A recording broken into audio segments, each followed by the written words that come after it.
My dear angry friend, I write angry because I can imagine first your stupefaction and then your anger when you receive this letter and learn by it that I have not kept my word, that I have deceived you and have suddenly left the town instead of waiting for you tomorrow evening in my hotel, as had been decided.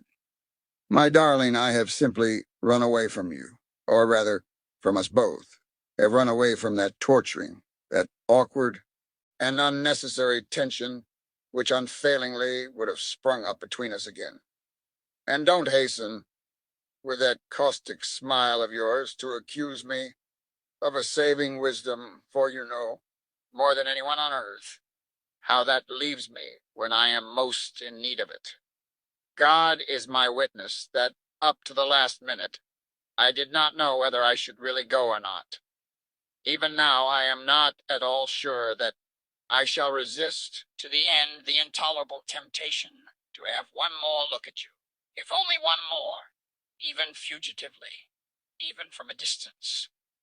I don't even know that I shall keep myself sufficiently in hand not to jump out of this railway carriage after the third bell.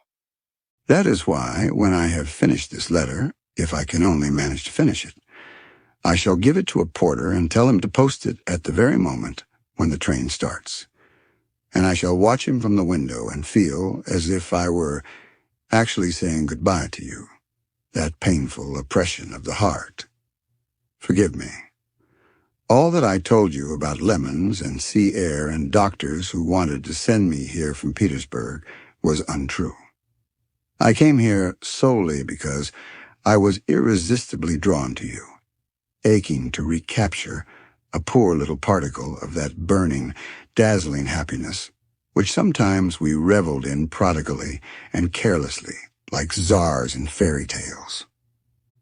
From what I've told you, I think you must have gathered a rather clear picture of my mode of life in that gigantic zoo which is called Petersburg society. Visits, theaters, balls, my compulsory at-home days, the charity bazaars, etc., etc., in all of which I must play the role of a decorative advertisement to my husband's career and business affairs. But please don't expect from me the usual tirade about the meanness, the emptiness, the flatness, the falsehood. I've forgotten how they put it in our society novels. I have been drawn into this life with its comforts, its good manners, its novelties, its connections, its associations, and I should never have the force to tear myself away from it. But my heart has no share in it. Some sort of people flash before my eyes, repeat some sort of words, and I myself do things of some sort, talk about something, but neither the people nor the words reach my soul.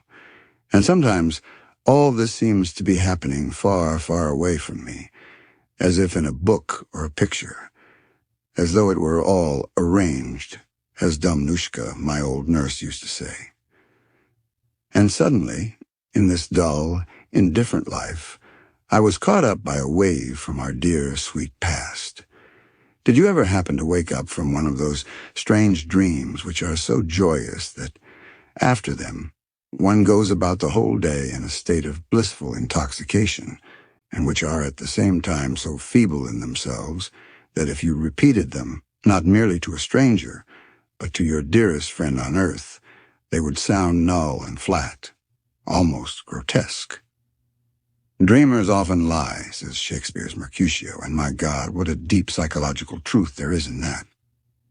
Well, then I too once woke up after such a dream. I saw myself in a boat with you, somewhere far out to sea.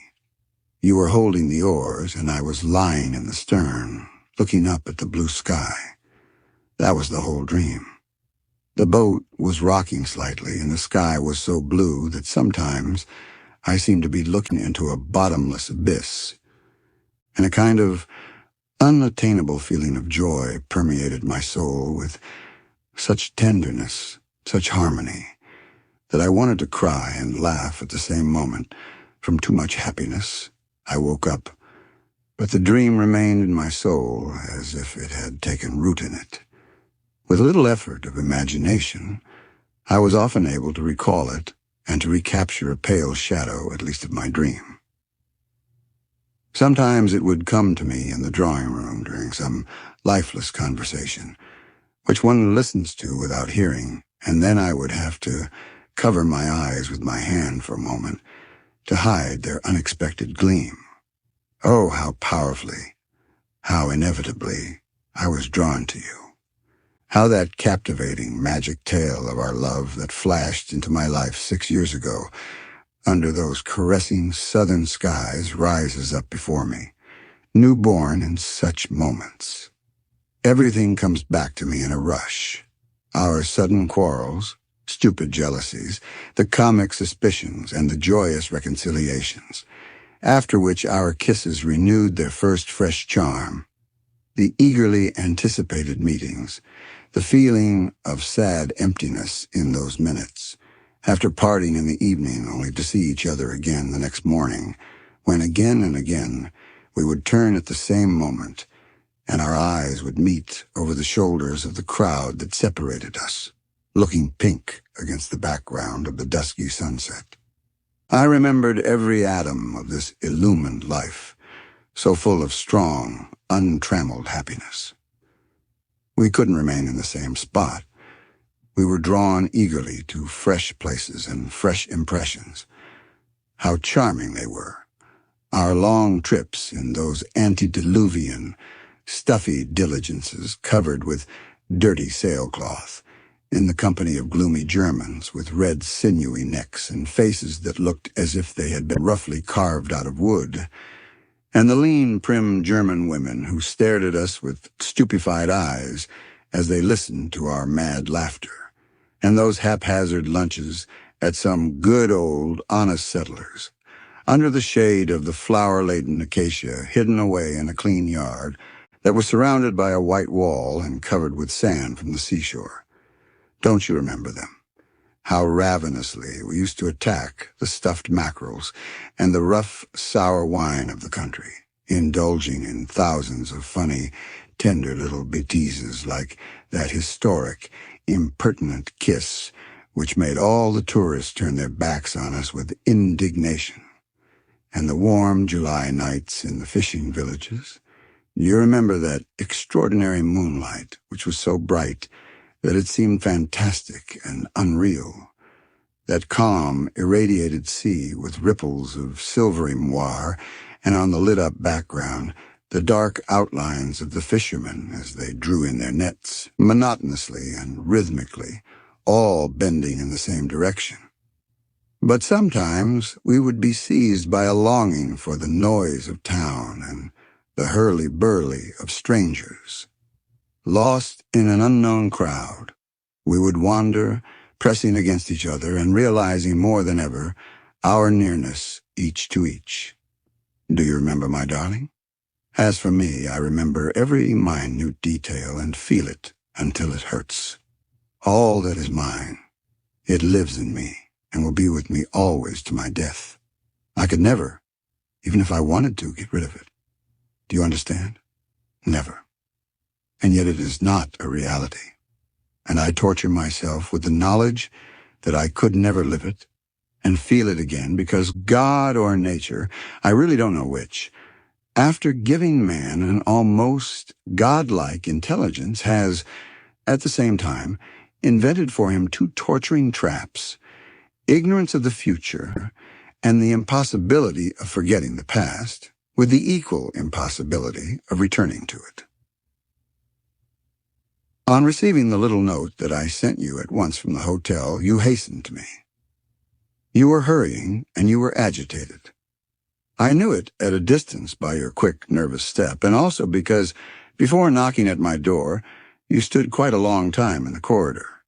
At that moment, I was equally nervous myself, realizing that you were standing there behind the door, only 2 steps away from me, pale, pressing your hand tightly against your heart, and breathing deeply and even with difficulty. And for some reason or other, it seemed to me then impossible, unimaginable, that at once, in a few seconds, I should see you and hear your voice. I was in a mood such as one experiences when half asleep, when one sees things rather clearly, but without waking up, one says to oneself, This is not real. It is only a dream. You had changed during the years. You had become more manly. You seem to have grown. Your black jacket suits you much better than your student's tunic. Your manners have become more collected. Your eyes look at one with more assurance and more coldly. That fashionable, pointed little beard of yours is decidedly becoming. You thought that I, too, had improved in looks, and I quite believe that you said it sincerely. All the more because I read it in your first, quick, slightly surprised glance. Every woman, unless she is hopelessly stupid, will realize unerringly the impression that her appearance has produced. All the way down here in the train, I was trying to imagine our meeting. I admit that I never thought it would turn out so strange, so strained, so awkward for both of us. We exchanged unimportant commonplace words about my journey, about Petersburg, about our health, but the eyes of each were searching the other's, jealously looking for what had been added by time and the strange life that was completely unknown to the other. Conversation failed us. We began with "vo" in an artificial, affected tone, but both of us soon felt that every minute made it more difficult and more stupid to keep it up. There seemed to be between us some foreign, oppressive, cold obstacle, and we did not know how to remove it. The spring evening was quietly fading. It grew dark in the room. I wanted to ring for lights, but you protested against it. Perhaps the darkness helped us in our decision touch upon the past. We began to talk about it with that kindly, condescending mockery with which grown-up people allude to the pranks of their childhood. But the odd part of it was that the more we tried to deceive each other and ourselves and appear gay and indifferent, the sadder grew our tone. At last, we became silent and sat for a long time, I in the corner of the sofa, you in the armchair, without moving, almost without breathing. Through the open window there came to us the indistinct drone of the large town, the noise of wheels, the hoarse shrieks of the tramway hooters, the jerky bicycle bells, and, as always on spring evenings, these sounds reached us softened into a melancholy that was almost tender.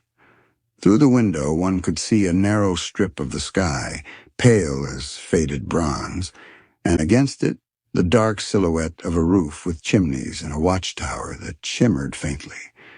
In the darkness I could not distinguish your figure, but I could see the shining of your eyes fixed on the window, and I thought there were tears in them. Do you know what comparison occurred to me while we silently reviewed our dear, touching memories? It was as though we had met, after years of separation, at the tomb of someone whom we had both at one time loved with equal fondness. A quiet cemetery, spring young grass all round.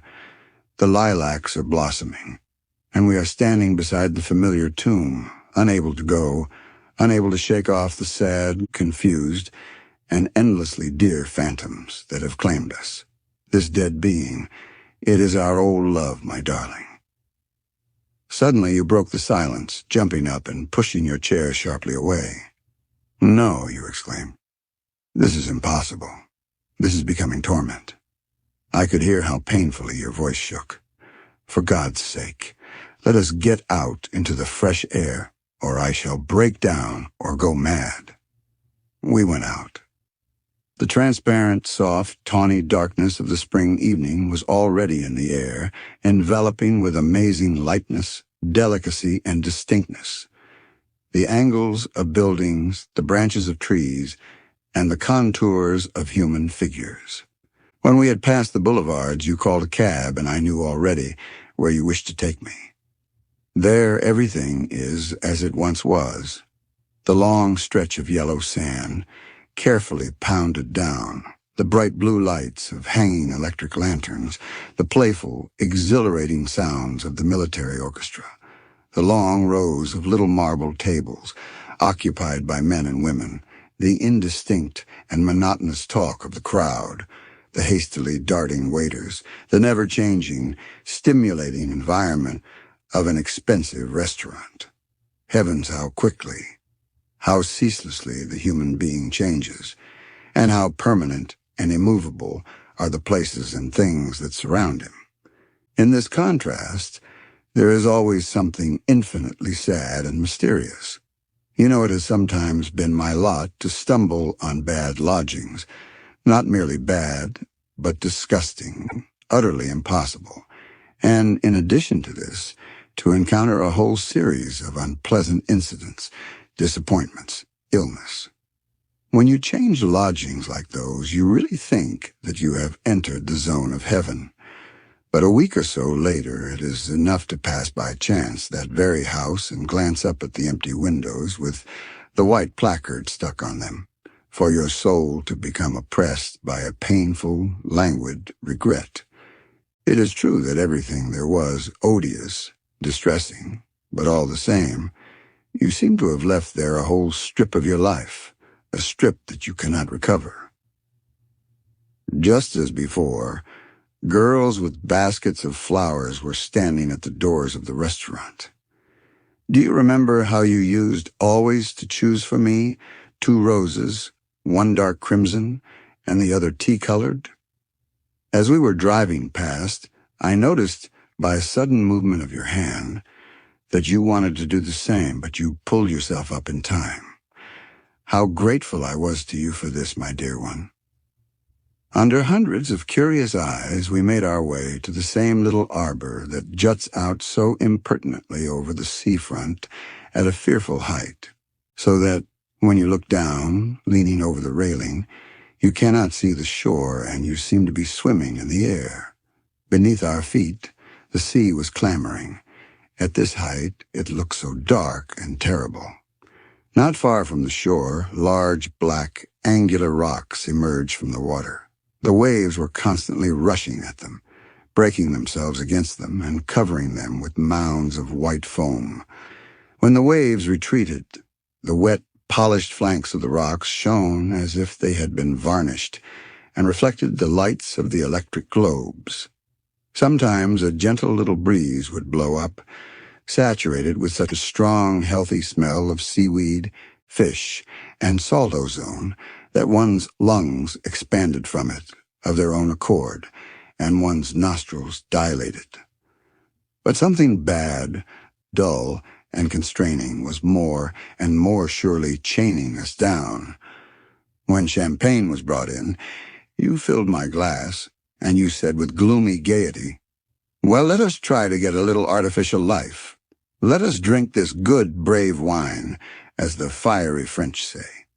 No, in any case, the good, brave wine would not have helped us.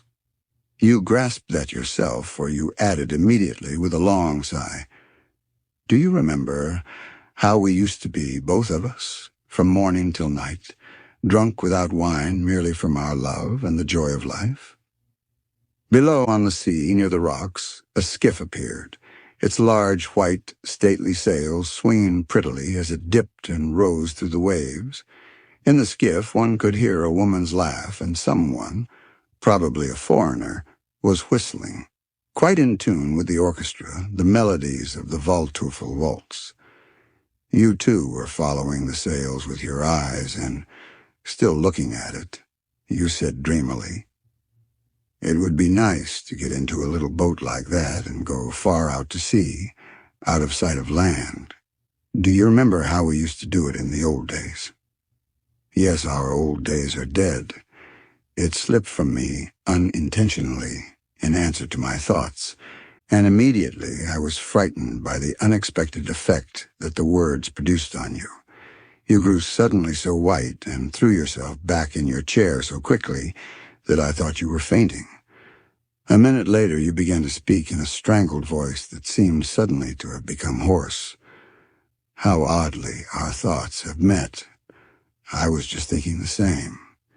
It seems to me fantastic, unreal, impossible, that it was really we, not 2 other people, quite strangers to us, who 6 years ago loved each other so madly and reveled in life so fully, so beautifully. Those two have long ceased to belong to this world. They have died. We returned to the town.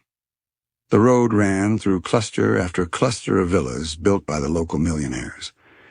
We passed impressive cast-iron railings and high stone walls behind which the thick green of platanes hung down over the road. Enormous gateways carved like lacework, gardens with wreaths of many-colored lanterns, magnificent verandas brilliantly illuminated, exotic plants in the flower gardens in front of villas which seemed like magic palaces. The white acacias had such a strong odor that the aroma of their luscious sweetness could be felt, even on one's lips. Sometimes we experienced for a second a damp chilliness, but immediately afterwards we passed once more into the perfumed warmth of the quiet spring night. The horses were running fast, their hoofbeats falling loudly in even time. We swayed gently on the carriage springs as we sat silent. When we were nearing the town, I felt your arm cautiously, slowly, winding round my waist, and quietly but insistently it drew me to you. I made no resistance but did not yield to this embrace, and you understood, and you were ashamed. You withdrew your arm, and I groped in the dark for your hand, gratefully pressing it, and it answered me with a friendly, apologetic pressure. But I knew that your wounded male pride would assert itself all the same, and I was not wrong. Just before we parted, at the entrance to the hotel, you asked permission to come to see me. I fixed the day, and then, forgive me, I stealthily ran away from you. My darling, if not tomorrow, then in another 2 days, in a week perhaps, there would have flamed up in us merely sensuality, against which honor and will and mind are powerless. We would have robbed those two dead people by substituting for our love of the past a false and ludicrous make-believe. And the dead people would have cruelly avenged themselves by creating between us quarrels, distrust, coldness, and what is more terrible than all the rest, a ceaseless, jealous comparison of the present with the past. Goodbye. In the heat of writing, I have not noticed how I have passed on to the old two of lovers. I am sure that in a few days, when the first ache of your wounded pride is past, you will share my opinion and will stop being angry at my escape. The first bell has just sounded. But I am sure now that I shall resist temptation and shall not jump out of the train. All the same, our brief meeting is beginning, in my imagination, to clothe itself in a little cloud of smoke, a kind of tender, quiet, poetic, submissive sadness. Do you remember that beautiful verse of Pouchkin? Autumn flowers are dearer than the beautiful newborn ones of the fields. So sometimes the hour of parting is more vivid than the meeting itself. Yes, my darling, these very autumn flowers. Have you ever been out in a garden late in autumn on a wet, morose morning? The almost naked trees are threadbare and swing to and fro. The fallen leaves rot on the paths. On all sides is death and desolation. And only in the flower beds, above the drooping yellow stalks of the other flowers, the autumn asters and dahlias bloom brightly. Do you remember their sharp, grassy odor? You are standing, perhaps, in a strange listlessness, near the flower beds, shivering with cold. You smell this melancholy, purely autumnal odor, and you are distressed. There is everything in this distress. Regret for the summer that has fled so quickly, expectation of the cold winter, with its snow and the wind howling through the chimneys, and regret for one's own summer that has so swiftly rushed away. My dearest one, my only one. Exactly that feeling has taken hold of my soul at this moment. In a little time, your recollection of our meeting will become for you just as tender, sweet, sad, and poignant. Goodbye, then. I kiss you on your clever, beautiful eyes. Your Z. The end of the story. Like, comment, and subscribe to support the channel.